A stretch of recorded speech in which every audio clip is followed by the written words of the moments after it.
Welcome to WeTM, where not only do we talk music, but we get to know the artists behind the music. You're here with the one and only JB the Truth. And I got another real one in the building. We're continuing our DJ series from private parties, weddings, and sporting events to all over the Houston bar scene. He's got a set for every setting and a read on every room. He's not just pressing play, he's building moods and creating emotion. With mashups that feel like magic, playlists you never shuffle, and chopped and screwed tapes that nod to the culture. He's an all-around DJ who can do it all. Houston's very own DJ Auditory.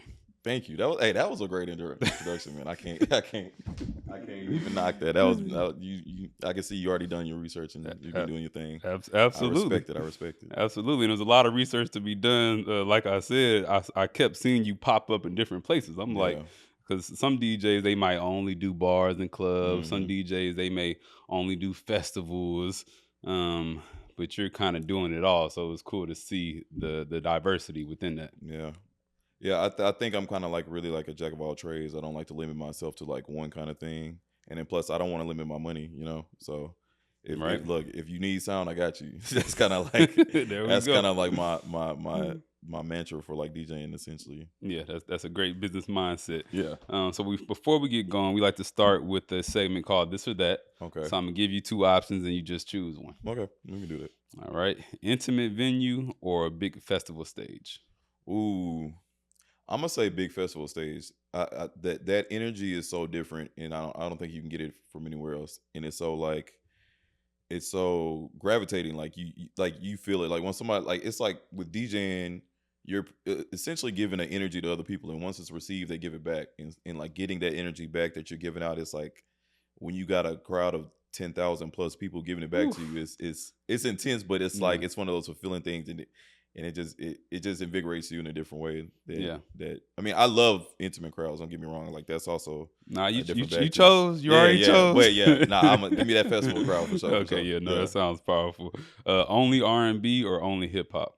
only R&B. I'm Okay. R&B head. Like my mom grew up like riding around with her. Like it was R&B and gospel music all the time. There we go. My dad was also like that too, but he was more like old school R&B. But like I'm very R&B like led as a DJ essentially. Yeah. I love it. I love it. I'm an R&B head myself. Wordplay transition or beat matching? Ooh, so I feel like with my style, I kind of accentuate both, but I think I lead more with blending. So I think beat matching is more of my thing because I think you can create a new like a new concept of a sound between two songs that you probably wouldn't with wordplay. Wordplay is fun, but I Mhm. think the vibe of what comes with matching two beats is more undeniable in a sense. Is wordplay, is that something that's kind of popped off more recent, or were they doing that a decade ago as Wordplay has well? been around, but I think with the rise of like mashups and doing things or like these like 60-second clips Hmm. of DJing, like you see it becoming more of like a focal point or like one of those Okay. things that people actually like pay more attention to now because it's like, oh, look at that, Hmm. versus back then where DJs were doing it and it was just like kind of expected it with with with the set that a DJ would have. Got it. Okay. Slow playlist or high energy? This or that. I think for me, probably maybe more slow. I'm a very mellow guy at the end of the day. Like Right. like a lot of times when I'm done with my gigs, I'm not trying to hear nothing high energy. I really would ride around in silence. Yeah. So, but I mean, essentially, like if I'm just normal day to day, it's slow, vibey, Nice kind and of slow. yeah, Smooth R&B. I chill, like it. yeah, chill stuff, yeah. And last but not least, leading the crowd or reading the crowd? Um, I think essentially it's probably best to lead the crowd versus read the crowd because leading a crowd is like you're directing it versus allowing them to dictate what you're supposed to do. You know what I'm saying? So I think a Hmm. lot of times if you kind of make the energy what it is versus trying to decide what it's supposed to be, you kind of have more control over the Hmm. environment. So it's Are kind of not to, no, sorry to go cut ahead. you off. Are crowds easily led? Like, are there like do they actually I'll lead, tell or you they're like like, this. nah, I want this? I'll tell you like this. In Houston, they're not. I think in Okay. Houston, you kind of have to. I feel like in Houston, you have to read more versus other places where they're more receptive of you. I think out here, like there's a very distinct ear that I think people have, or I'll say like this: there's a very conservative ear in Houston compared to a lot of other places, to where it's kind of like you have to read the crowd to see what you can get away with. Like if Mm-hmm. I want to do something different, or break a song essentially, or like play some stuff that I don't know if a lot of people know, you kind of have to like tease them, or like kind of see where people are, and definitely be able to read the crowd to know what works or what doesn't work. But other places, like say if I go to Austin or Mm-hmm. Dallas or San Antonio, those places, it's like you can play anything and they're just like, oh my Okay. god! And it's like, oh, okay, well, okay, now I can really lead. Now I can Right. just play around and do whatever I want to do. So it's really kind of based off of per crowd. But honestly, like no matter what, you should be leading the crowd regardless as a DJ. What do you think it is about Houston that makes us very particular? I just think it's the culture of Houston. I think we kind of forget that Texas is still a very conservative state, even though we're like now Houston's become like this hot spot and like Mm-hmm. this very fun place for people to come to. Like the people still out here are very, very southern minded, or very, Yeah. very, church grown folks, to where it's like, that's just the mentality of the people out here, and it goes into just the culture of people in general out here. So naturally, I feel like people are gonna just be like that, like they gonna like what they like, they Yeah. like what, or whatever they kind of grew up in. That's kind of where they stay at. It's not like you have to go outside of that out here. You can just live in the bubble of what you've grown up in, and be content in that. So that's kind of essentially how I feel like it even goes into like club culture, where it's like a lot of times people just want the same thing they've been getting for Mm-hmm. however long they've been getting it out here. Which is so crazy to me. I live outside of a bar. I ain't gonna give up my location, but I live right across the street from a bar. And whenever I'm walking my dog or doing whatever, I don't go out as much anymore. Uh-huh. But I hear the music a lot, and it's like I hear the same songs It's like it's one of repeated those every things week. where, yes, where I feel like in Houston when I'm DJing, I probably tap into maybe 10 or 15% of what my actual catalog is, because Mm, I know exactly what it is that these people want, and it's not really a lot. Like I would love to be out here, and I'm not gonna act like it's not becoming more of a thing to where they're doing more events where you kind of like, where DJs getting a chance to expand their horizon and like do different types of sets. Because I've even done different types of sets where it's like I'm having to do stuff outside of my norm. But like normally my weekly gigs, it's like they yeah, want what they want. And then a lot of times when you try to give them something different, they'll come up to you and they'll give you the whole, oh, well, I'm getting sleepy. This is something, can you turn us up? Can you, yeah. and it's just like, all right, I guess, like, I mean, of course I'm gonna get that to that eventually, but like I want to give y'all music in a different way, Hmm. and you just kind of like, just gotta cater to those crowds. That makes sense. So you DJ a couple really popping places in Houston, Prospect Park. You can find you at Camp, at Bar 5015. But then you also do like weddings, sporting events, private parties. Hmm. Is there more pressure for you when you're being a DJ for somewhere new, like somewhere where you're not a regular, or is there more pressure on those places where you're like a resident DJ and you go there more often?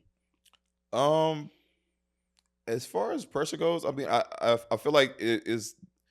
I'm so used to unfamiliarity to where like I can go into a place and just know how to read a crowd, and then just figure it out. Like a lot of it is really just going in there, vibing it out, testing the waters and seeing what it is, and kind of just making sense of it, to where, okay, I'm gonna put a set together that works for this environment. Like Hmm. I've been DJing for 15 years now, so I'm kind of just at this point to where I can just show up and figure it out. Yeah. So it's not really like, no matter what, it's kind of like I've been in so many situations where I guess in my past probably the pressure was more Hmm. felt, but I've been in so many experiences of DJing to where it's just like it don't I don't get bothered by that no more. I'm Okay. just kind of like I'll just show up and be like, all right, what's going on here? And then Hmm. you just figure it out, and then you just move forward. Got it. You went from the beginner to the expert that maybe had a little imposter syndrome, and now all that's gone, and you the man. You know what you're doing. I'm not gonna say I'm the man, but I'm definitely confident in myself, and I know what I'm capable of doing. So it's Right. just kind of like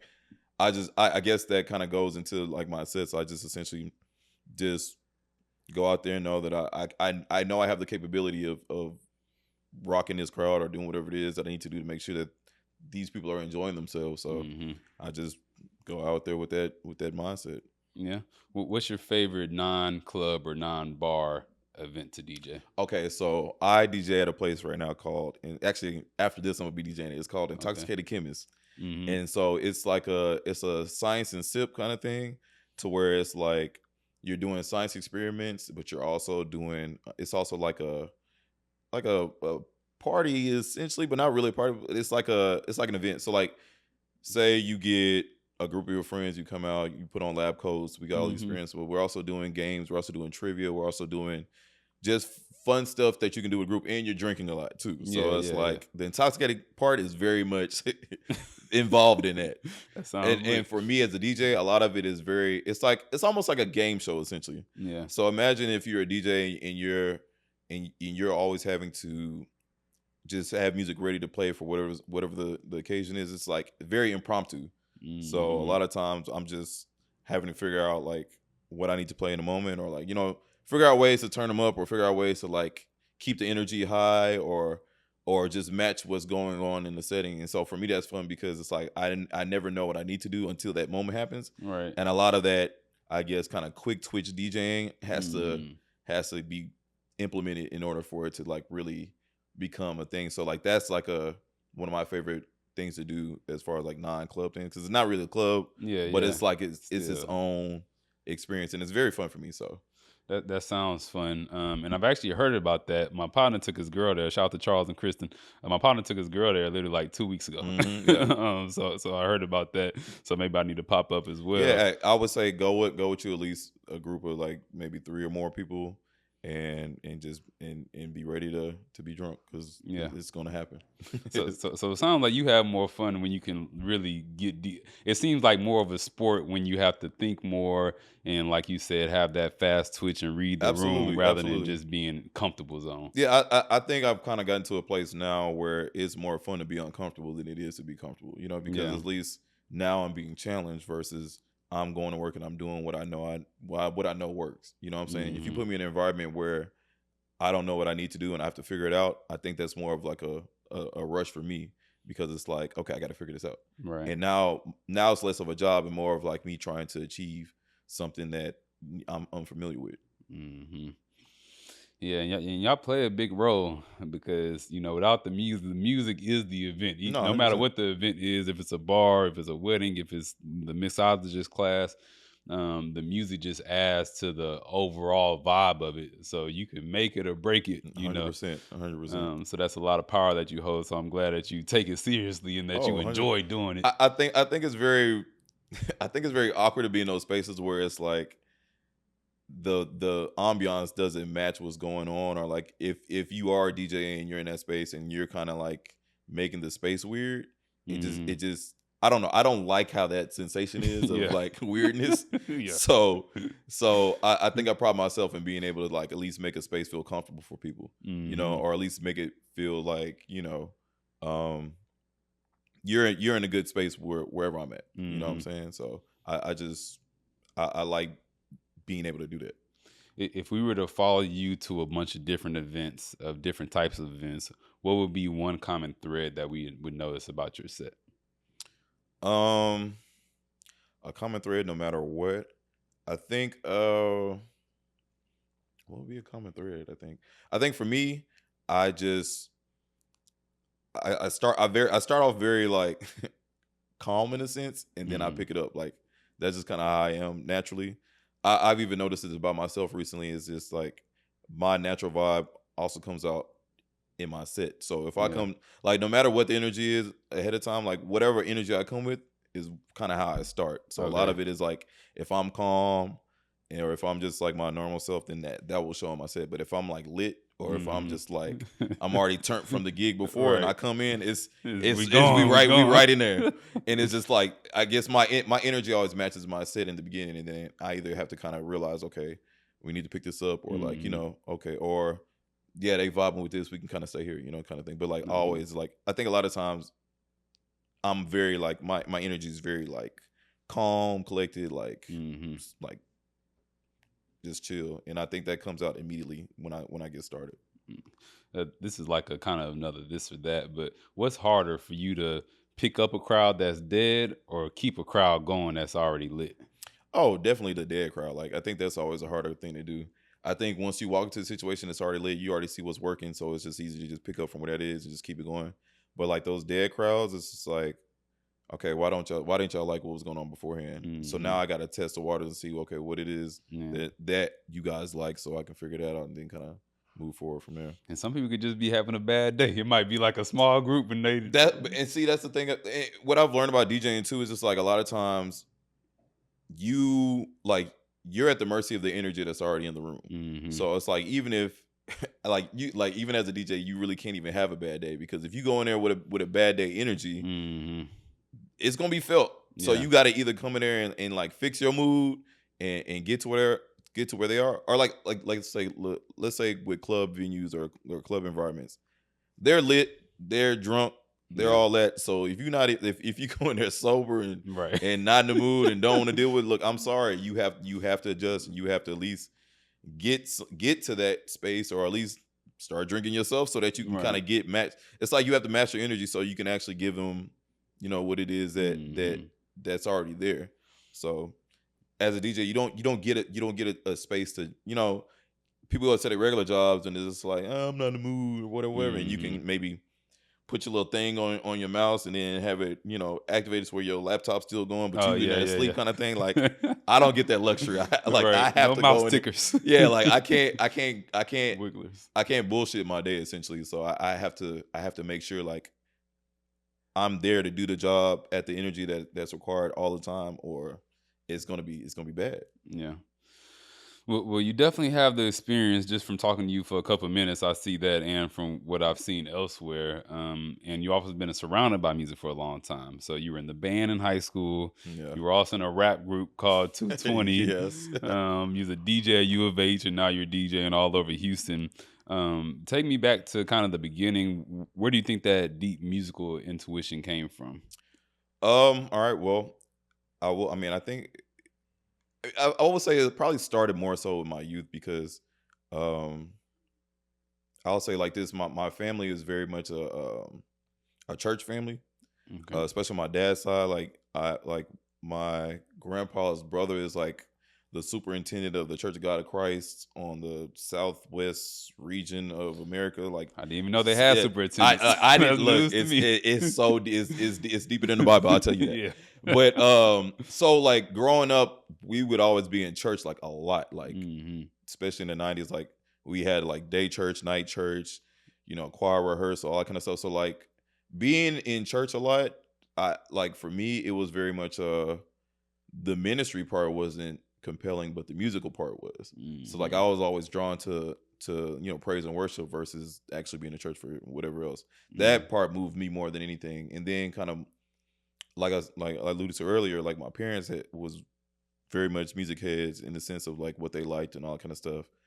But I think for me personally, it kind of grew more when I got in band, which was 6th grade. Played saxophone. Ooh, that's that instrument. Yeah, that's that one. And it's funny because I remember trying out for saxophone. Like you had to have a certain hand size to be able to play, or else you couldn't reach across the top, or you can play. So luckily I did. I was able to do that. And then when I went into high school band, which is different from middle school, like because you're marching now, and then you're doing more concert band and all that kind of stuff.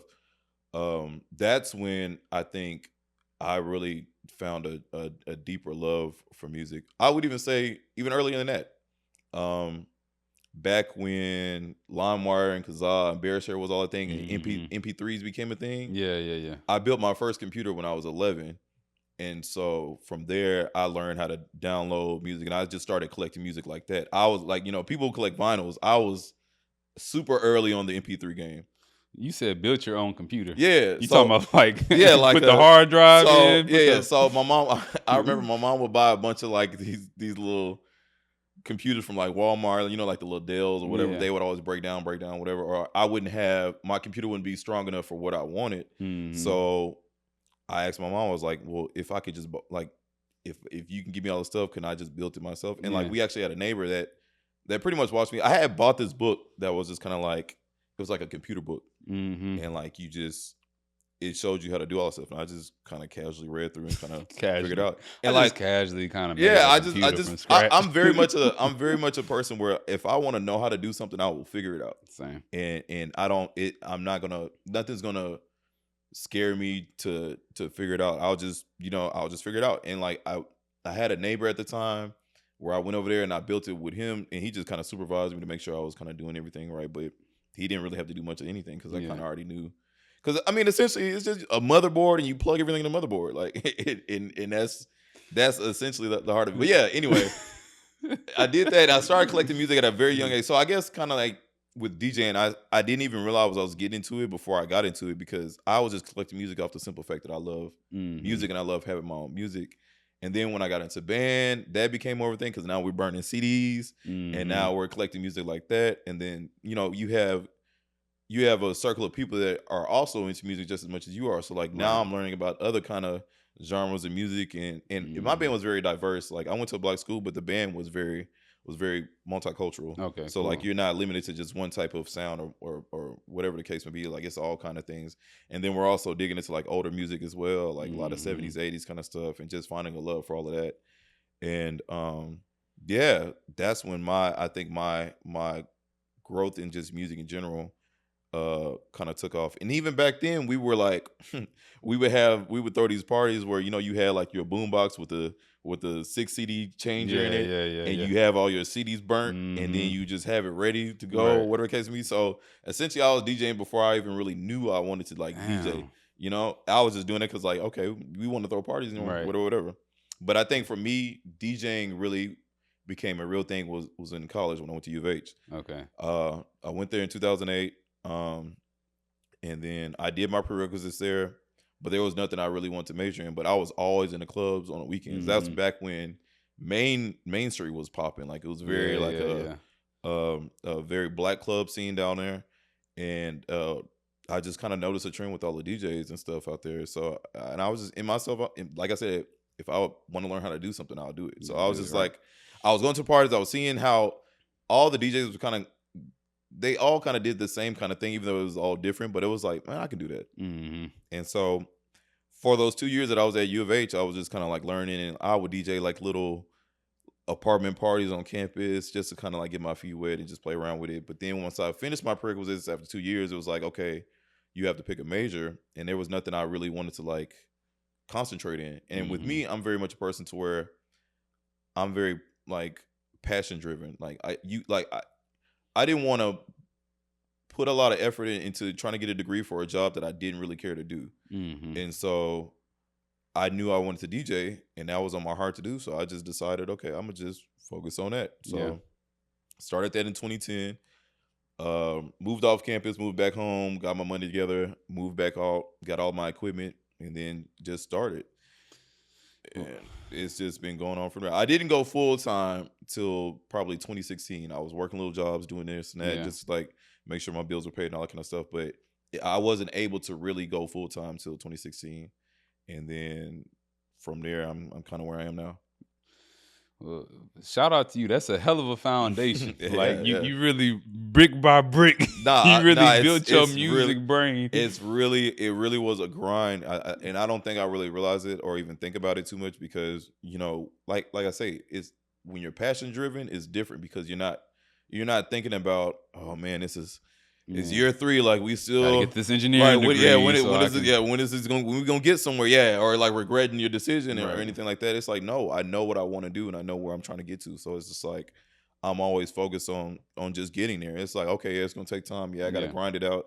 Yeah, I'm a hit pitfalls on the way there, but it doesn't matter because I know what I want to do, and I know where I want to be, and I see it, and I can envision it, and I know what it looks like, and I know what where I want to be. So I'm gonna do it until I get to that point. Has that passion altered at all, or do you still have the same passion that you had in those days? I'm not gonna say it's altered, but I will say there is a bit of fatigue essentially, and not a fatigue in the sense of like I don't want to do this no more, but it's just like I'm doing so much now, like, and Hmm. it's like, okay, the passion projects kind of have taken more of a backseat versus like going and doing a job that I have to do, Yeah. because I work 5 days a week now. Booked and busy. Yeah, so and then my little Monday and Tuesdays that I get off, Mondays, I'm dead. Like, Yeah, I'm yeah, dead. yeah, I don't want to do anything. And Tuesdays is kind of like picking up the pieces of the week, getting my stuff back together. If I got some free time to do something, I'll do something. yeah. Mm-hmm. And then Wednesday, we right back to it. So Okay. it's like a lot of times it's like a there are things that I still want to do, and there are projects that I need to I need to concentrate on, and I need to find time for. But it's kind of it's me learning how to live my life, and then on top of that, like still find time for the things that I want to make happen for myself. And what are, if you care to divulge, what are some of those things that what are the passion projects that you would want to be doing? So it's like a multitude of different things. So I've done my chopped and screw thing, my tapes and stuff in the past, but now I'm trying to do it to where it's more modernized Mm-hmm. and do it in a way that works for the now. Like streaming and all that is a big thing now. So I'm trying to figure out a way to like implement all of that within streaming, or like even doing it to where I can do it at home, or like I was even thinking about doing a thing to where like I stream me kind of crate digging, in a sense where Mm-hmm. like I have an audience of people that sit there and like and essentially watch me do the work of like Yeah, finding yeah. music and doing that kind of thing, or like we even just explore, like I have a community of people that want to explore music and just Mm-hmm. find stuff with me as I find it, and then me kind of like finding places for it, or like with my playlist and like placing Right. it and stuff like that. Doing a YouTube series of live mixes. I'm trying to get into doing that. Like that's the thing, it's like when you can do so many things, it's like you have to kind of figure out, okay, how I'm going to get to this point. Like, what do I Mm-hmm. need to prioritize? What do I need to focus on? All that kind of thing. So it's like me, I'm just trying to figure out, okay, what's next? What's going to be the focal point? What Mm-hmm. do I really want to concentrate on? What's going to make the most sense to actually like focus towards in that whole thing? And then also, yeah, even with the like chop and screw thing, like how I'm gonna bring that back Yeah, and yeah, make the yeah. thing, because there's a lot of copyright infringement issues with that Mm-hmm. allow it to be such a difficult thing to kind of play with. That was what I was kind of struggling with beforehand, when I first got started doing it, because I used to do it for my website, and I remember my website, like I think with me just doing the chop and screw thing, I generated like maybe 500,000 views on my website just off of God dang. the strength of me just putting tapes on there and doing that kind of Right. thing. But I remember I had chopped and screwed Beyonce's herself named album, Beyonce. Okay, yeah, I yeah, had yeah. chopped and screwed that. I had I had put it out. She had dropped it, I think. She had dropped the tape. I had chopped it, and I put it out probably like the next day. Right. And that was like the best and worst thing I probably ever did, because I had put it on SoundCloud. And when I tell you my SoundCloud number is like, I was Mm, probably averaging maybe, I don't know, 5,000. I want to say a week or a day. I forgot what the number was. But mhm. when I put that out, it went from like 5,000 to like 20,000. Like, and it was like so immediate. But then I was about to say, they, but oh yeah, then, Beyonce team, they do not play with Beyonce and her music. I'm oh telling you, yeah, they not the like they had one. got my website taken down. Like I didn't even get a chance to review, or like, because Mm, sometimes when I would chop tapes, they'll reach out and be like, hey, you can't do this. Like, we just asked you to take it down. I'm like, all right, cool. I'm sorry. right, Whatever, right. whatever. Beyonce though, mm-mm. Took it down. The Shut down the website. whole I'm website. trying to log onto my thing. It's like it's white. It's Ooh, you that's can't do that nothing. power. My SoundCloud gone, like Man, all my stuff. So it kind of it deterred me in a sense, like okay, clearly I have to go about it in a different route. I can't do yeah. it the same way. So even figuring out the legalities of that, like that's the thing in itself that I have to kind of figure out and understand. But it's just one of those things where you have to be a little bit more careful about that, and Hmm. because there is legalities to it that you got to be concerned about. But like I said, that's another concern that you also have to think about with doing stuff, because like with DJing, like it's not as easy as just, okay, I put a mix out and then it works. Like a lot of times, even like when you do mashups, Hmm. they'll copyright infringement will catch you online, and then Okay. because I'll be trying to get my TikTok going and get that becoming a thing, but like a lot of times they'll silence your thing when Yeah, yeah. when you do that, so that becomes the issue too. So just understanding like what I can and can't do, and the rules of the game, and all that kind of stuff. I think that's just one of those obstacles that you gotta get Right. past and figure it out. Man, let creators create. Let Man, I'm them mix it. telling you, Let them like, mash it. but Let them chop it. Let us do I will it. say that they're being more lenient about it because I guess they see the benefits in allowing DJs to just be DJs, and I think there's like more. I guess becoming more of a thing. I think especially with YouTube when they're realizing like, okay, It's free marketing for the artists. yeah, exactly. I mean, essentially that's what DJing is. Like, Mm-hmm. our jobs is to break music to audiences that probably would never get to hear it if they didn't know a DJ that would have put them on to it. Right, You know what I'm exactly. saying? So it's like it should be like I would love for DJs and like record or what do we record labels to Mm-hmm. have the relationship to where it's like, okay, maybe like push our artists and we'll let you kind of do our thing, you know? Yeah, And yeah. we'll if that was to become a thing, or like just allowing that to become a space to where DJs can thrive, and then it helps everybody out. Like I would love for more people to know about the artists that I love, Mm-hmm. and like and I think essentially that's kind of where my passion project is kind of focused on of just like being able to put artists in spaces where they wouldn't be originally, or even kind of nowadays, there's so much music being created and so Mm-hmm. much music being, put out nowadays that there's no quality control on it. Mm-hmm. And there's no place for people to go to where it's like, okay, I know it's a lot of whatever out here, but this source of a person always picks out the best of the Yes. best, Yes. and I know where like that used to be radio, but now Mm-hmm. radio is even more so like just pay Ooh. for play. Right. So now we have this space where we don't have outlets where it's like, I think the last time we did have that was like 106 and Park, because you Mm-hmm. have is viewers voting on Right. what's the Yeah. best Yeah. stuff, Yeah. versus like people just putting stuff out or whatever. So I think moving forward, I think that's kind of like more of my passion of just like getting back to having more of a space to where it's like I know where to get the best music at, or I know who is going to put me on something that I'm going to like. I want to Mm-hmm. become more of that kind of DJ where it's like I'm going to DJ Auditory because I know he has the ear that I like, or Yeah. he has the ear for music that I can appreciate and I can follow behind. Mm. No, absolutely. And I want to give you your flowers. And this is probably one of my favorite compliments I've gave by sitting on this couch. Your playlists are amazing. Thank you, thank you. I thoroughly appreciate that because people do not understand the level. Like I'm like I've created these playlists that started off as just like, okay, I'm just doing playlists to just compartmentalize all of my music and Right. have a place for them. But now they've turned into these things. Like I had one playlist where it's literally a day's worth of music.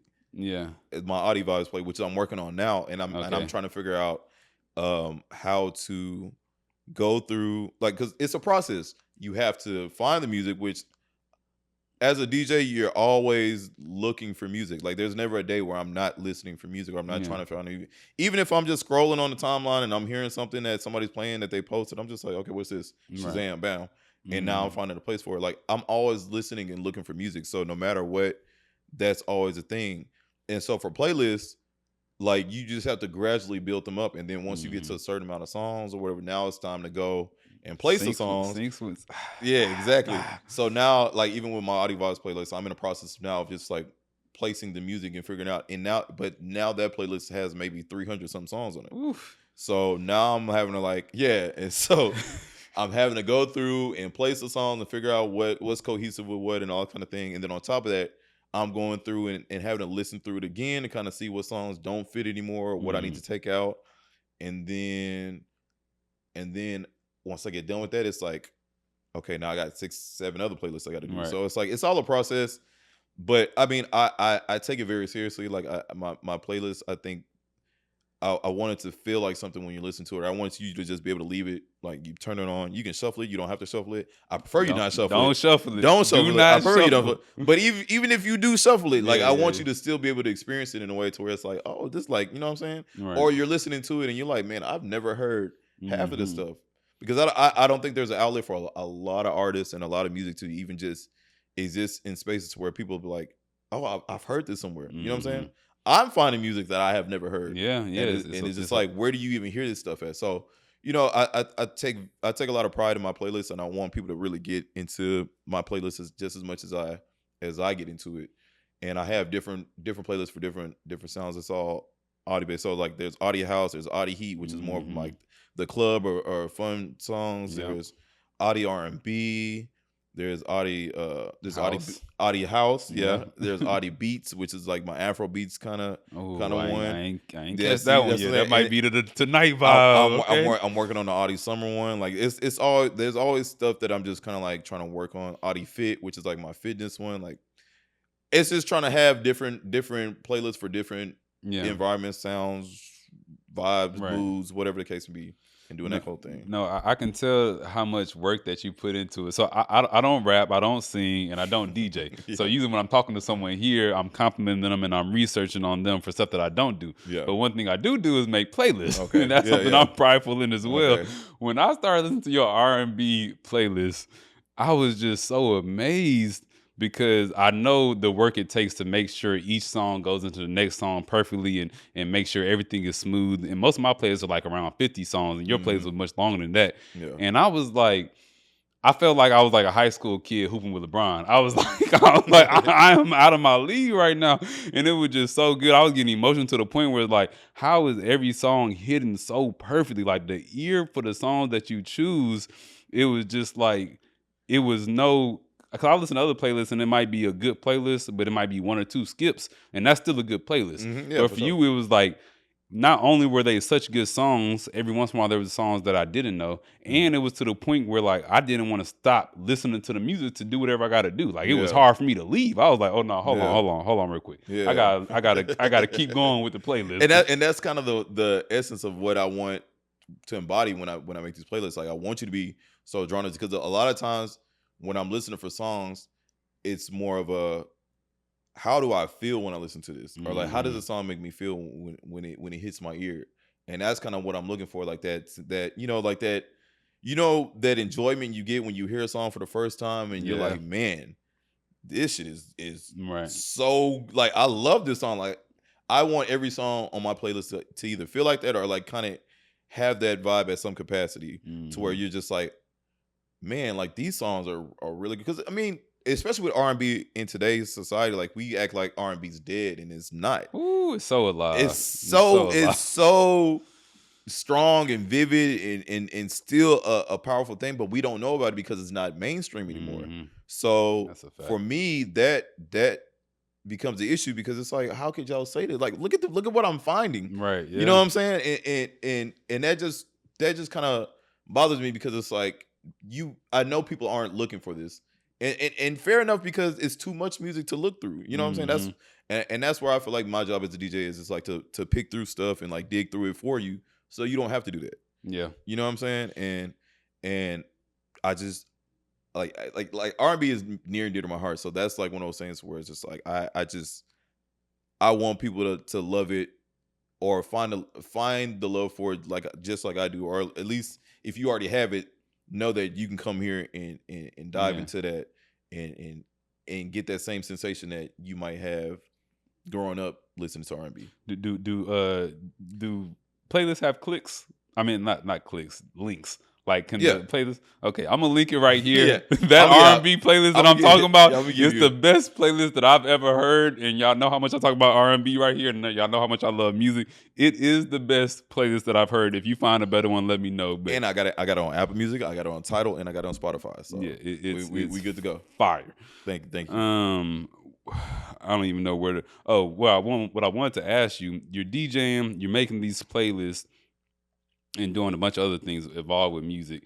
Do you ever listen to music for fun anymore, or is your ear always kind of analyzing and picking apart things? I mean, even with me searching for music, I think that's the fun part. I think for me, the joy is finding something that I enjoy, or finding a song that I never heard of. Like that joy has never left me. Right. You know, like anytime I find something that I just love, like it's almost like when I first got started DJing.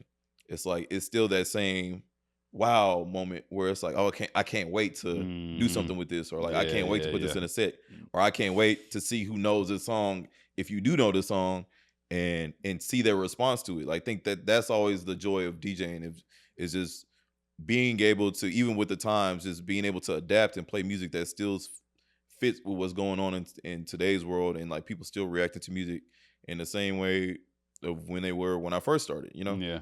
What's a artist or genre that people would be surprised that you listen to?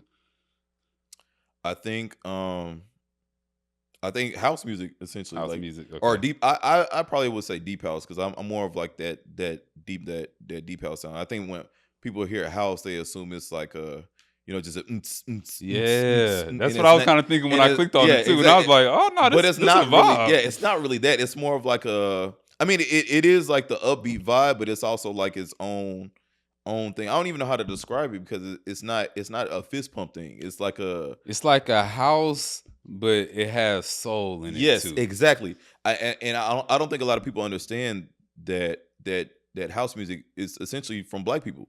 Mm. Especially, I think Everything is from Chicago. us. Yeah, I think Chicago house was where it started at, and then it kind of evolved from there. That's where you get to more deep house. But like even in today's music, like a lot of house music, you can find is very black centric, and Okay. that's what my audio house playlist is very black centric house music, and I don't think I like. I want people to know, especially like black people, like you like house more than you realize. You just gotta find, and that's why I feel like me as a DJ comes in handy because like when you listen to Mhm. that house playlist, you'll like it more than you realize you'll like it. Like I had a friend tell me like, man, your house playlist, like I never Yeah. knew I liked house as much as I did. No, and that's Mhm. the goal. I want you to realize like music is more than just hip hop, R&B. Like there's other things that you can like Japanese jazz. I don't know if you ever got into that, but like that's Nah. like, man, Japanese jazz. Japanese jazz is it's a wave that I don't think like if you get into it, just rock with it. Any words or all instrumentals? It's mostly instrumentals. I think there are some with words, but it's mostly like instrumental music. But man, it's Okay. its own little vibe, man. Look, I'm willing to listen to I'm anything and I'm try telling anything yeah, out, so I'll check and it out. that's me essentially. Like I'm very much I'll try it once to at least see how I feel about it. Yeah, I'd yeah. rather form my own opinion about something versus somebody telling me about something and then basing my opinion based off of what at least the maybe general population thinks or whatever the case Mhm. may be. Like I have my own way of perceiving things and thinking about things, so I'd rather see for myself to see how I feel about it. You just gave me a couple content slash business ideas that we'll talk about after or Okay. Yeah, whenever. yeah, yeah. But what I do want to say is people got to open up their ears more and be more open minded to the different type of music they listen to. Because you made a good point as far as like a lot of people in our culture is just hip hop and then maybe a little bit of R&B or just R&B and a little bit of hip hop when there's all these other genres that can make you feel feelings that maybe you haven't felt before. Absolutely. Like music is more than just. I feel like music is a sensation more than it is a sound. A lot of times when you can even be in a mall and not even being expecting to hear anything, but something will catch your ear. You don't know who the artist is. You don't know where it is, but you feel Yeah. a way based off of the sound that you just heard. Hmm. And that's I think that's just I want to say that's more of like a spiritual kind of connection to music that I think we don't really kind of um identify with. Yeah. I think there is a spiritual kind of connection with music, like with wavelengths and all that kind of stuff that I feel like I kind of explored that in a sense, or like frequency. Right. Frequency is a very big thing. I even would play around with chopped and screw music. I would change the hertz on Hmm. or the frequency on certain songs to see how certain things felt. And like when you change it, because I think the standard for frequencies right now is 440, but they have a 432 that I think is supposed to be more of like the holistic Okay. one, and it makes songs sound a lot warmer. Mm.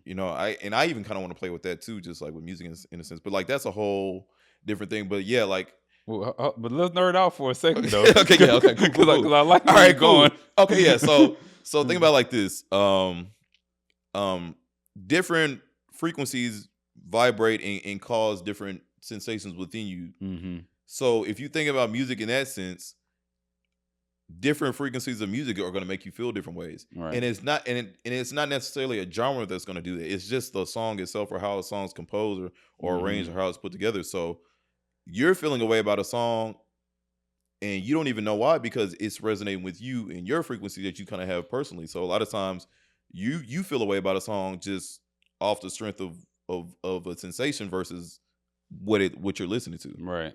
And I think a lot of times, especially like, with black people, we have a very I think I want to say we're very sensitive to a lot of sounds and things of that nature, to where if something sounds good, or it's like, how like, I don't know you, you don't know me, but we can both hear something, and we can, Mm-hmm. it's like we can have that identity, like we both Absolutely. Yeah, understand yeah. what's going on in that moment with whatever Mm-hmm. we're listening to, or whatever the sound it is. It's like that kind of connection. I feel like that's like, or people call that soul, essentially. Like, Mm-hmm.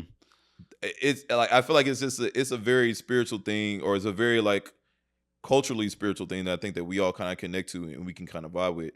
And that's why I say you shouldn't just limit yourself to a certain type of genre, because you'll be connected to a sound that you've never heard before and don't even know why you are. And it's more of Right. like a spiritual thing, and it's more of like an inner thing that you kind of like are connected to. And I don't have I'm not gonna act like I'm an expert on this. I'm still exploring the theory and the concept of it all, but I'm starting to like realize like a lot of it is more of a spiritual and sonic connection than it Mm-hmm. is anything else. Well, you're much more of an expert than the casual listener, and you're explaining something that I feel in my soul uh, with better clarity than I can. And something that I thought about was, it was a video I saw a while back that was saying like our ancestors and stuff play the percussions and certain drums, and now a lot of hip hop is very like that deep, and I guess maybe a certain frequency that you're talking about. And they were just talking about the different moods it can put you in, whereas like certain hip hop and trap beats can make you feel maybe aggressive and maybe sad, Absolutely, yeah. whereas more of the lighter music, maybe like the alternative, or maybe like some of this house that we're talking about, can feel more uplifting. Yes, yes. So I can see that connection as far as the frequency and the mood and the sound having actual effects on your emotional Yeah, state. 1,000%. I think if I don't know if you've seen Sinners yet, but they alluded to that in Hmm. the movie, of just essentially like how even over time, like we've always been connected to our music in a sense, and it's not just one type of music. Like I Right. think music is supposed to speak for the time in itself. I think that's why in the '90s hip hop and R&B was so strong, because at that time, like that was the outlet for people to be able to like connect to, like, Hmm. or like, just like Fight the Power, and like all those very politically led music, like that was music for the people at the time. So it's like they had music that spoke to the souls of the people. And I Right. think that's kind of just one explanation of like how music kind of ties to us as people. It's like it speaks for us in a way to where it also expresses the emotion that we're in. Because I mean, yeah, it's a very aggressive song, like Fight the Power. It's a Yeah. very aggressive song, but that's the spirit of the people in that moment. You know what I'm saying? Hmm. Like it feels as strong as the people of that time. You know what I'm Hmm. saying? Or even the music in general. Like a lot of the R&B is very strong in the sense of like love and companionship and being in relationships and like being, that was in that time, like we romanticize a lot of that, because that's Yeah. what the times was about. No, yeah, I totally follow that. Getting back to the DJing a little bit, with that level of consciousness, with knowing how music affects people, and thinking about where we are in hip hop today and the type of songs that are in mainstream today, do you ever feel like a certain type of way for the songs that you have to play, when we're talking about like certain like gangster rap or trap music? Like, do you ever feel a certain type of way as far as what's in the rotation versus other things that could be in the rotation to make people feel a different way? I think that's like the constant battle right now of just being a DJ, is like trying to find out, okay, how do I give people what they want, and then also give them things that they don't know that they need? Hmm. Because a lot of times people just want you to give them what they are used to, and what they are familiar with. But me, I've done so much to find different things that I know you will enjoy. If you give me the space to give it to you, and just allow me to be the DJ that I am, then I can give you something. I can give you a brand new experience Yeah. that you didn't even know you would like. And now you have a whole new experience of music that you never had before, and now you get to leave with something different. But there are a lot of times where people don't want different. They just Right. want, like imagine I'm a chef and I just came up with a brand new dish that nobody's ever thought of, nobody's ever created, but you want to Hmm. keep you want to continue eating the same hot dogs and hamburgers that Yeah. you'd been eating your whole life. Your mama done been eating. You've been Right. eating with your family, whatever the case may be. Yeah. It's that same kind of frustration of like, look, I have something new to give to you. Just try it. Just try it Just out. try Yeah, it. just try it out and just give it a chance and just let me be the chef DJ Right. that I am and let me cook Mhm. and let me do what I know I can do. And I Mhm. promise you, there's something here that you're gonna like about it. Yeah. You know? Well, I do think that we're starting to open it up more with the different like R&B nights and different Yeah. venues. So I do think that venues are starting to see the value in DJs, and it seems like DJs are starting to get some more notoriety from how it used to be in the day. I Absolutely. feel like the focus is on DJs a lot more. Like me and my friends, like we'll go to places based on a DJ, Yeah, and I feel 100%. like it wasn't like that just a couple of 100%. years ago. I think, yeah, I want to say maybe in 2016 when I really started getting into like doing like weekly gigs, there weren't as many DJs out in Houston as there are now. Okay. Like now it's like I look around, it's like Yeah, it's hundreds right. of DJs. Yeah. And I think there was like a very core amount of DJs in the past when I first kind of got started. I want to say there had to been maybe like 20 to 25 that you can really like that probably was DJing in the city and like that became a thing. But like now it's just like everybody's a DJ essentially. Mhm. And now, but I think there's more of an access to being able to be a DJ versus how it was in the past because first when you was a DJ, you had to buy vinyls, you had to Yeah, had a yeah, yeah. board, you had to be able to have crazy, you had to have your own speakers and all that kind of stuff and carry that all around. I got in Right. the game right when controllers became a thing, like the controller Okay. board Yeah, yeah. where you you essentially plug and play. Mhm. And so when that became more of a thing, that's when you started seeing the rise of like a lot of DJs. And nowadays, uh, people can do it on. You can do it on your iPad. You can do it on your phone. You can, there are a lot of, especially on TikTok and stuff. There are a lot of, I call them living room DJs because it's Yeah. like you can just sit there and play and then make a mashup and then put it out and then now you popping like that to where it's like Yeah. you don't normally DJ in club venues or anything like that, but you can sit there and work out Right. different mashups and play with songs and do that kind of thing and then take off from there. So I mean it's a lot to it, but I mean it's just the times we're in now, and like even with me being a DJ that's been DJing as long as I have, I'm having to adapt with that too, and like become more of a DJ that can always fit. Like I can always do my own thing, but I can also do what's going on currently and still make some noise with that. And I'm about to ask you the opposite. How do you stand out now that there is so many DJs? How do you differentiate yourself? I think, and that's where I'm kind of having to focus on now is like being a DJ that can be in this space and do it too. Because honestly, I don't like having to be like market myself Mhm. and be like a lot of my gigs and things that I get is from the reputation I've built and Mhm. just word of mouth or people experiencing me and wanting to book me based off of just seeing me and like just having that like I The like best way. that's been my bread and butter for most of my career. But for me, I want more out of my career, so I'm having to step out of my comfort zone in that sense and be more of a marketable DJ and do more to where I'm showing my face or I'm making more content, which is like like people don't understand making content, like the actual editing and doing Mhm. that stuff. It's I I, understand. I know, look, I see the production here today. It's look, I know you get it if anybody does, but Yeah. like that part is very tedious and it requires a lot. And it's just like, man, like you damn near need a team to just put your stuff together so that you can have all that going and all that kind of stuff. But like that's where I am now currently is like, okay, now I have to be more marketable. Now I have to I have to put my face out there more. And now I have to do more of that thing to where, okay, people can see what I can do. Cause I like Mhm. my internet presence isn't as strong as it needs to be. And I know that that's my fault. I know I need to actually put more effort into doing it so that people can really see like what I'm capable of doing. Like the people that see me live and like see Right. me in my sets, they know it. Yeah, yeah, But yeah. like that can only take me so far. I mean, it's kept me afloat. It gives me the foundation that I have now. But for me to really kind of take it to the next level, I'm going to have more of a internet presence essentially. And I feel like your internet presence, from my opinion, is good. What you just said is kind of the only thing that you're missing because you have the playlist, you have the mashups, you have good branding as far as your logos and stuff Hmm. like that, and the merch that I've seen. Oh You're yeah, at merch different too. events.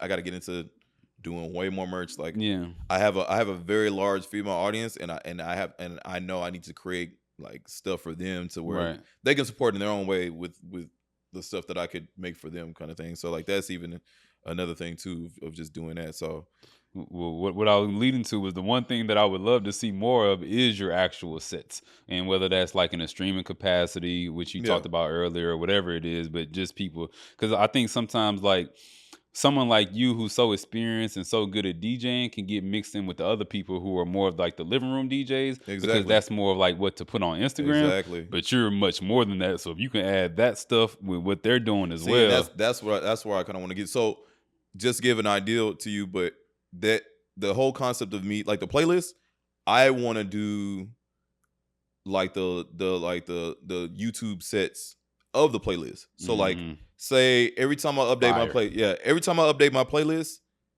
I'll do a new set of that playlist with the newer songs, and I might pull from other Right. songs, and then it'll just be like, okay, I updated the playlist. Now I got the mix that goes out Mhm. with it, and then just keep doing that for each playlist. And then if I do a new playlist, bam, we got a new set, Yeah. and then just kind of keep that going, and just do that for each playlist so that if you don't like if you want to go and like you're listening to the set and you're like, oh dang, the song is hard. Like, where is it? Mhm. I got the playlist Right. right where I pulled it from.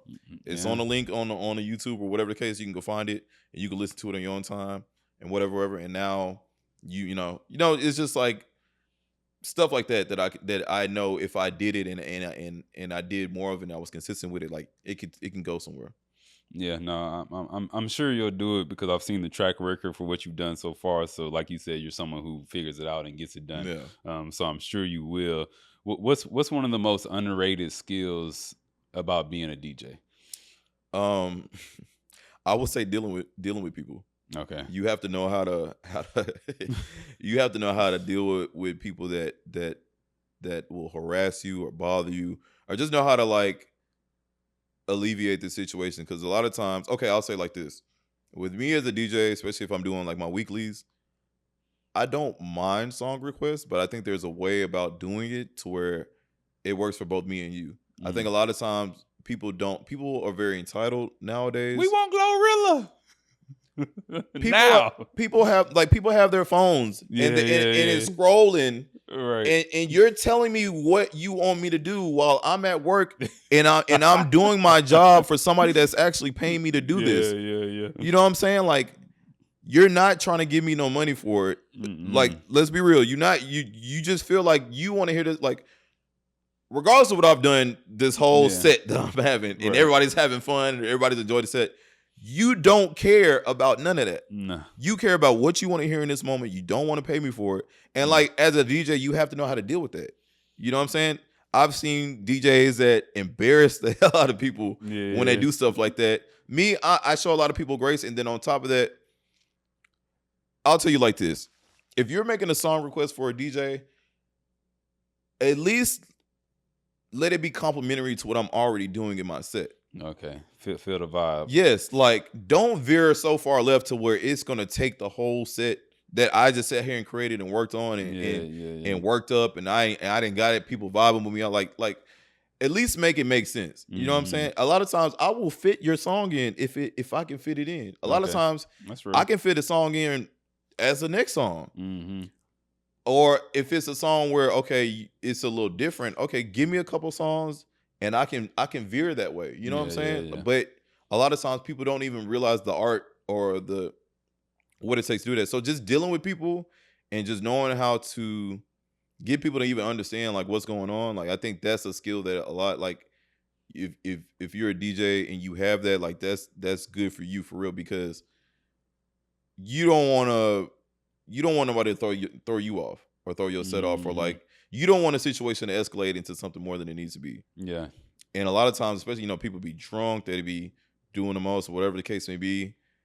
You just got to know how to handle it. And a lot of times, your mic is your best friend in that situation, Mhm. because say somebody's holding a sign on their head and they want you to play it, you can talk trash to them Right, if right, in the right setting, or Yeah, like, yeah, but yeah. you can do it in a way that's Within like it's fun. friendly and it's Right. not offensive. You know what I'm saying? And it can be alleviated. Or you can tell them, hey, you got some bread, like I'll play it for you. Yeah, You know what I'm yeah, saying? It can be as simple as that, and let people know where you stand as far as that. Like, look, right. I'm not playing songs for free. Yeah, You that know what I'm that opens saying? up a whole barrier because then a floodgate of like, okay, you play one of their songs, now they trying to Exactly. request songs all Exactly. night. I hate the part of it to where one person, hey, it's my homegirl birthday. Can you give her a shout out? Yeah, If you give your homegirl a shout out, guess what's gonna happen? yeah, Every girl that got a homegirl that's birthday, right. they gonna come. Hey, Even if can you it's not, baby? And it's even if just it's like, not all their right, birthday. yeah, exactly. People, okay. Is this camera on? It's that camera and that camera. You can look at both of them. I'm gonna tell y'all like this. As a DJ, we do not care about your birthday, your homegirl's birthday. It does not matter to us. Stop using that as a leeway to get your way with a DJ. We do not care about your birthday. Every day is somebody's birthday. Every gig is somebody's birthday. Yeah. It does not make you special. It does not make you stand out. It does not give you a free pass to ask for whatever you want. Stop using that. It does not matter. It does not matter. Come with some money. If you really want to impress, if you really want to weigh your DJ, come with some money. I promise you. DJ, I tell people, I don't care how much you give. Just I was just about to say, how much money we I talking? there are DJs that look. Girls I ain't got no, DJ with girls the ain't best got no cash in their pockets. Y'all Look, know y'all ain't. I will look nowadays. Look, you can scan. Look, we got the look, we got the tap to pay. Yeah, we got the tap to pay now. So you can like, right. And I want DJs to get into that. Like, if you go on the Square app, you can use the Square app. You can do tap to pay. If somebody wants to really do it, do it like that. But I just tell people, look, just off the love, just whatever you got to give it. I'm not particular. Look, I've DJed at camp where I'm behind Rogers, and Rogers will let people know, like, look, 300. Yeah. Because think about camp, like camp super is, popping. Mhm. It's a national spot now. So yeah, that's a you very want particular. yeah. place. So if you want your song played at this venue while you see it's jumping and it's hot and it's prime time and everything, yeah. Come off that bread. Right. You're not about to finesse the system. Like, yeah. You see, and this is a song that don't nobody know. This is your song. Yeah, that's not even a place to request. That's what I'm saying. Like, it's a time and a place for everything. But like, ultimately, like, I just think that if you go about it the right way, it could work in your favor. I just think people have to stop harassing DJs and making it seem as if we have to play what it is that you want to hear when you want to hear it, because we don't. No, that's a fact. That's a fact. A couple quick ones before I let you get out of here. One's for the DJ just starting off. They're a good DJ. They have the skill, or they're learning to get the skill, and they're trying to find gigs. What would be the advice you have for them? I would say, if you really want to get into DJing at places, one, do your own events, or like find ways to create your own events if you can do that. I would tell you like this: my notoriety started when I started DJing in college, and I used to do a party called Duplex, which I stayed at a duplex, so I just called it Duplex because that was just simple. Nice. And it was me. It was like a 4-bedroom duplex. It was me, 3 of my homeboys. We all stayed there, and we would just throw parties there. And it eventually got to the point to where all we had to do was just text out Duplex, and we would have 200-300 people at our house at a time. And that's where I developed my name as a DJ, essentially just through doing that. And so if you can do your own thing, I'm not saying you have to rent your house out or nothing like that, but I'm just saying create your own parties. Just find a way to create a reputation for yourself so that people can say, oh, well, I know this DJ from whatever. And then now you got a name. But if you want to get into doing clubs and weekly gigs, you have to build relationships. You have to build relationships with either the GMs of these places or the owners of these places, because those are gonna be the people that put you in those time slots to DJ. I'll tell you like this: the way I even started DJing at Prospect Park was through Rob Wright, he does a Chapman on Sunday. Okay. Yeah, he does. Been there many times. Yeah, he owns plenty places. Super cool dude, love him to death.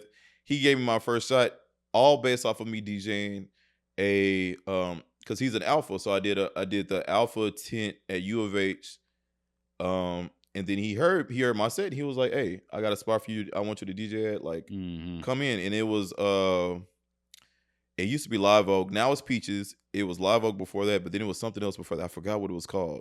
But he had me DJ up there, and then he shut that down, and then sold it, and that became Live Oak. And then he brought me over at Prospect, and then that's when I started DJing at Prospect, and it all just started from me just DJing one event. He heard my set, he really liked it, and he was just like, "Hey, I'm gonna bring you in," kind of thing. So from there, I built relationships at Prospect with other GMs and owners, because there was more than one owner over there. That's where I got cool with Big J and I can't think of the other dude name. Well, Steve Rogers, who does 5015, I got cool with him. And that's how I ended up DJing at Bar 5015. Like it's just all knowing people. Yeah, exactly. And just building relationships with people in that time. And then and then the GMs that work there, they'll work there and then I'll work somewhere else. And then they'll be like, hey, we need DJs at this spot. And then Junior Martin, that's what I was thinking about. Junior.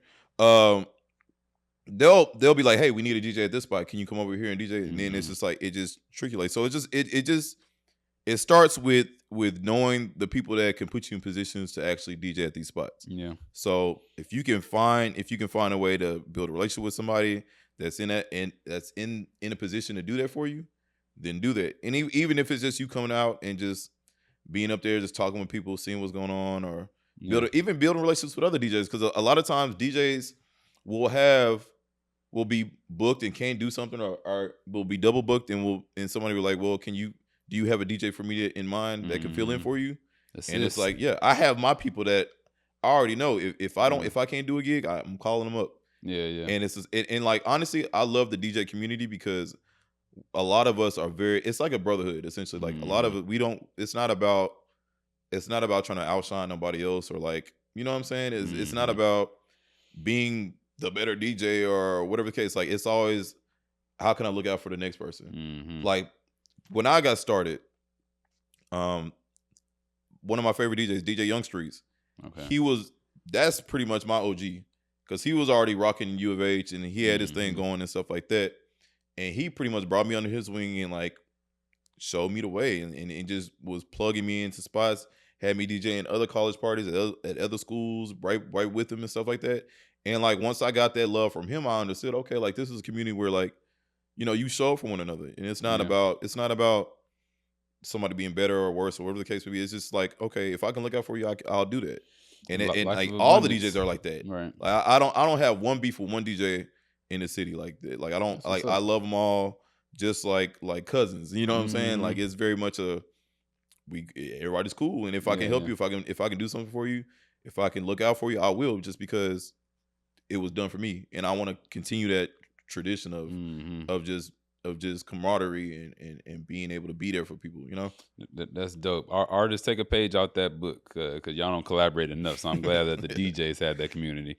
That's the thing. Also, I want, you know, as that's another dream project I think I want to get into, is like kind of like doing like the Khaled thing, like the DJ Khaled thing of like pulling artists and stuff. But like you got to get to a certain place where you can really start doing that. But like just being a person that can like hear a beat, know what artists probably work well with that, pulling them into the studio, putting that together, and making music like that would be another passion project. That's one of my dreams. Hey, look, that's one of my dreams. Look, as we well. we can talk about that too, right? And I'm starting to, and I feel like we don't got to be at a certain place to do it. I know producers, and I know a lot of up and coming artists. You can do that in the space where you are now, to where it's like, you know, okay, what do I have around me now that I can work with, or I can make something happen with, and start from there, and then just let it catapult to what it. Yeah, exactly. Absolutely. So you're doing a lot. There's a lot that you want to do as well. What does success look like to you 10 years from now? Success to me from 10 years from now would look like me deciding what I wanted to do versus me having to do what I need to do. You know what I'm saying? Where it's like, it's almost like the Kai Cenat thing, to where he wakes up and kind of like thinks about what he wants to do, and he just makes it happen. Yeah. To me, that's what success will look like. I can wake up, have an idea, and then have a place to put it in, and then bam, now it's in fruition, and now we can make this happen. Like, to me, that's what success will look like for me, to where it's like I'm financially free. I'm not worried about having to pay bills or anything like that. I'm just waking up, and then it's like, what do I want to do today? Yeah. What do I want to focus on today? Where do I want to put my energy towards today? Or even like, I don't want to do anything. I can just go do what I want to do. Like that, to me, that's success. Yeah. Success for me would be just, I'm waking up and I'm doing what I'm in the mood to do today. And I feel like a lot of people can relate to that. It's the freedom. It's the freedom it's just to be who you are and do what you want to do. Yeah, and not necessarily have to do things. Like you can choose what you want to do. I think when you can have a career where I'm not having to do things, and I'm doing everything I want to do. Right. That's freedom in America for me, I believe. Like, that's a fact. like I can make money just thinking of stuff, and or I can make money just focusing on whatever it is I want to focus on, and then that's fruitful for me. Yeah. Like that would be that in 10 years, if I can get to that point, that's how I know I've succeeded. Well, ain't no if we manifest up here. So when I get to that point, when I get to that point, I will know I definitely made it. Yeah, exactly. Like when I'm there, because even like when I first got started, like I imagined being in the space where I am now, where it's like I'm working all week, I'm doing the whole thing. Like this wasn't just me getting here on accident. Like like this was all manifestation. Like this was all thought out beforehand, and I can envision it beforehand. So now I think even being in space now is just like now I'm having to figure out, okay, what does 10 years from now look like for me, and having to make it so vivid to where I know, because I think that's how manifestation works. Like you have to see it so clearly to where it has to be created. I think a lot of times we want stuff, but we don't know exactly what it looks like what it feels like, like what I look like in that space, what kind of person I am in that space, you know, the whole thing, and that's what causes you not to even get there, because you can't even see it for yourself. Facts. So well, I love that you have that vision. I can't wait to continue to see your success and continue to see everything that you do. Look out for some collabs. I'm speaking into existence right now before he agrees to it. I can see it happening for sure. Look out for some collabs between the two of us. It's DJ Auditory, JB the Truth. Make sure you like, subscribe, share it with a friend. It's We Talking Music. We'll see you next time. Peace.